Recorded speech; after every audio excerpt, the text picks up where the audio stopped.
Waggaa kuma kudhan booda yeroo jalqabaatiif dhoo'insi volkaanoo Ertaalletti mudate. Haaromsi dinagdee Itoophiyaa daandii qajeelaa irra jira jedhame. IMF bara 2025tti Itoophiyaaf guddina dinagdee cimaa raage. Itoophiyaan jiddugala leenjii baaburaa baha Afrikaa guddaa Bishooftutti eegalte. Muummeen ministeera Singaapoor embaasii jalqabaa baha Afrikaatti banuufi. Kanneen hangafoota oduuti Arrastan Mahmad amma oduu bal'inaan. Waggaa kuma kudhan booda yeroo jalqabaatiif dhoo'insi volkaanoo Ertaalletti mudate.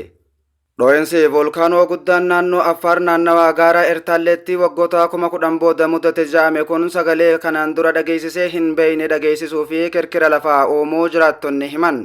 Kanaan walqabatee jiraattonni sagaleen isaa baay'ee nu rifachiisee sodaa keessa nu galchee jechuudhaan miidiyaatti himan. Akka ragaaleen agarsiisutti sagaleen dhoo'insa volkaanoo kanaa Jibuutii, Tigraay akkasumas magaalota naannoo Walloo dabalatee fageenya irratti dhaga'amee ture. Dhaabbanni oduu Neezerlaandii Boonnewees dhaabbilee hordoffii volkaanoo idila addunyaa wabeeffachuun akka gabaasetti volkaanoon haayilii gubbii kibba baha Ertaalletti argamu jechuun ibsuun tilmaamaan waggoota kuma kudhan booda yeroo jalqabaatiif ta'uu isaa hime. Akka gabaasa dhaabbata oduu kanaatti dhoo'insi kun dilbata halkan keessaa naannawaa sa'aatii 2:00 mudate. Kana malees jiddugalli gorsaa haaraa volkaanoo Toolus akka jedhutti osoo hin irratiin dura aarri isaa gara kiiloomeetira 13.7 ol ka'ee jiraachuu ragaa baha. Vaag gabaasa haaraa baaseen dhoo'insi kun yeroo ammaa dhaabbatee jiraachuu gabaase. Itti dabaluunis kaartaa vaag dilbataa agarsiiseen aarri dhoo'insa volkaanoo baay'ee ol ka'uudhaan gara Jibuutii fi Yemen qajeeluu ibsuun gara baha Oomaanii fi galaana Arabiyaas deemuu malaa ja'a. Aarri baay'ee ol ka'ee gara kaaba bahaa kutaalee Iraan, Paakistaanii fi Hindiyaatti fagaatee deemuu akka malus raage. Kana malees ammatti miidhaan hawaasa yookaan daandii qilleensaarraan ga'ee akka hin jirre gabaase.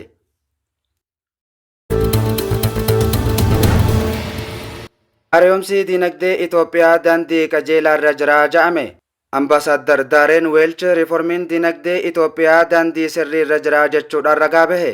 Obbo Adam Faaraa Itoophiyaatti ambaasaadara Yuunaayitid Kingdom Daareen Weelch waliin marii godhaniin Itoophiyaa fi Yuunaayitid Kingdom gama hawaasummaa dinagdee fi siyaasaan walitti dhufeenya cimaa fi bara dheeraa qabaachuu ibsan. Yuunaayitid Kingdom michuu misoomaa guddaa Itoophiyaa ta'uu hubachiisuun deeggarsa ajandaa misoomaa fi haaromsa Itoophiyaaf Biriteen gootuun galata guddaa qaban ibsanii jiru.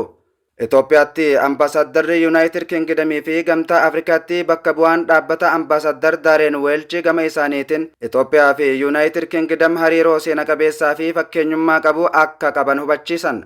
Haaromsi dinagdee Itoophiyaan karaa sirrii irra akka jirtu hubachiisuun kunis sadarkaa fooyya'aa ta'een akka itti fufuu amanuu dubbatan. Ambaasaaddarri kun itti dabaluunis Yuunaayitid Kingdam tattaaffii ijaarsa dhaabbilee Itoophiyaa deeggaruuf kutannoo akka qabus mirkaneessee jira. IMF bara 2025tti Itoophiyaadhaaf guddina dinagdee cimaa raage. Fandeen maallaqaa idila addunyaa IMF dinagdeen Itoophiyaa bara 2025tti parsantii 7.2 akka guddatu tilmaamuun biyyoota Afrikaa Saharaa gadii keessatti dinagdee saffisaan guddachaa jiran keessaa tokko ta'uu isii ibse.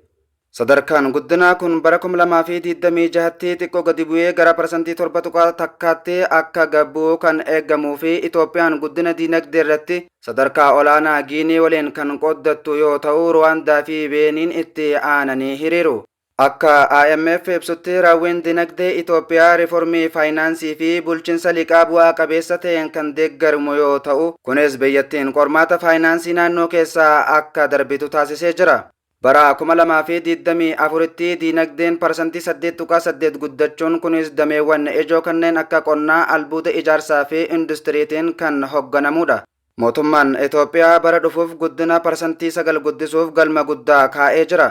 Ministeerri muummee Dr. Abiyyi Ahmad Itoophiyaaf mul'ata yeroo dheeraa kan akeekan bara 2032tti Itoophiyaan dinagdee Afrikaan sadarkaa lammaffaa, bara 2036tti ammoo Afrikaa keessaa dinagdeen Itoophiyaa guddittii taasisuu kaayyeeffatee jira. Tattaaffii gurmaa'insaa liqa milkaa'aa fi marii itti fufinsa qabu abbootii liqaa waliin taasifamaa jiru kan ibsan hoggaa ta'u dandeettii biyyattiin dirqama faayinaansii isii bulchuuf qabdu cimsanii ibsanii jiru. Milkaa'inni dinagdee Itoophiyaa qormaataa saboonni Afrikaa biroo kanneen walitti bu'insaa fi dhiibbaa dinagdee waliin qabsaa'aa jiran keessatti mul'ata.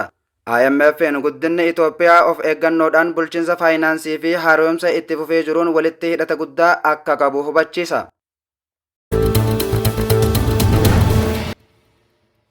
Itoophiyaan jiddugala leenjii baaburaa baha Afrikaa guddaa Bishooftutti eegalte. Itoophiyaan bakka leenjii dandii baaburaa Afrikaa bahaa guddicha Bishooftutti argamu kana lafa heektaraa 62 irratti ijaarsa eegaltee jirti.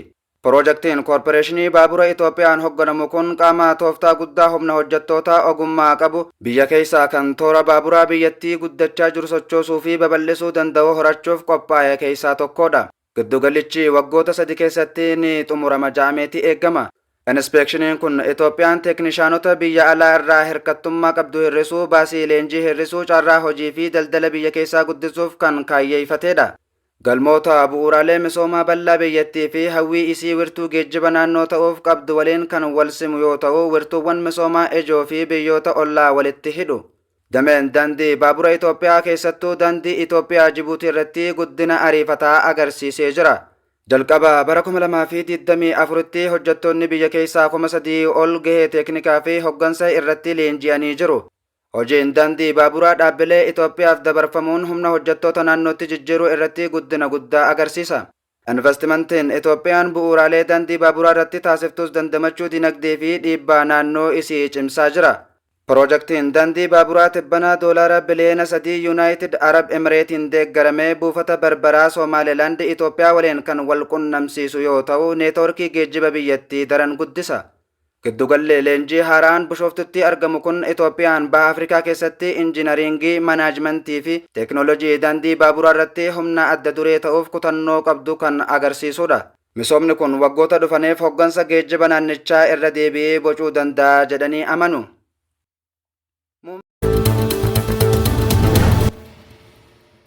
Muummeen ministeera Singaapoor embaasii jalqabaa baha Afrikaatti banuufi. Muummeen ministeera Singaapoor Loorensi Woongi daawwannaadhaaf Itoophiyaa erga dhufanii as daawwannaalee adda addaa taasisaa jiru.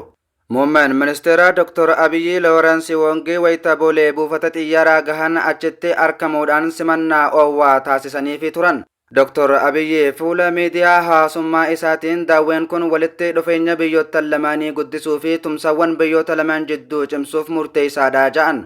Waxabajjii bara 2025 keessa muummeen ministeeraa Dr. Abiyyi Singaapoor daawwatanii kan turan yoo ta'u, geejjiba uummataa dabalatee seektaroota biyyoota lamaan waliin hojjechuu danda'an irratti malaa akka dhahan ibsuun ni yaadatama.